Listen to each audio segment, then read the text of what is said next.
Maganizo anu angakhala otani mutamva zoti pali ana omwe atsankha kuthawa ku nyumba kukakhala ku manda kwa miyezi iwiri yonse chifukwa choopa makolo awo. Nkhani ndi zakuti yachitika m'mudzi wina wotchedwa Manga ku boma lija la Balaka. Anthu a m'mudzi mwa Manga adzidzimuka ndi zomwe apanga ana atatu omwe ndi azaka zapakati pa 13 ndi 15 atamanga nyumba mu mtengo ku manda amakanda okhaokha. Ndipo anawa akukhala kumeneku kwa miyezi iwiri. Zinthu zinadziwika pa 3 mwezi uno pomwe anthu a m'mudziwo anaona utsi kufuka m'manda ndipo atapita kumeneku anakapeza anawa atamanga msasa mu mtengo, zimene zinapangisa kuti anthuwa akayitane apolisi omwe anabwera ndi kuwatenga anawa. Makolo awo anawa anayitanitsidwa kuti amve mbali zonse chimene chinapangisa kuti anawa azikakhala ku manda. Mmodzi wa makolo a anawa omwe ndi Achikondi Patterson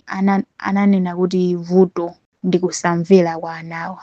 Ngakhale izi zinali choncho, agulupu a m'mudziwa ananena kuti izi ndi koyamba chikhalire m'moyo mwawo kuchitika. Umu ndi mmene zakhalira ku mudzi wa Manga ku Balaka komwe anasankha kukakhala ku manda.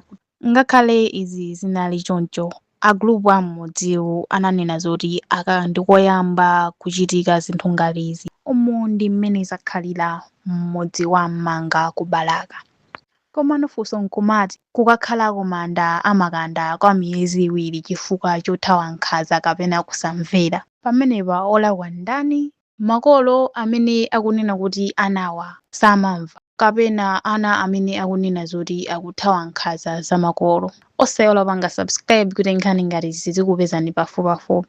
Kufikira nthawi ina imene tikubwereseni nkhani ina, mwakoma nonse.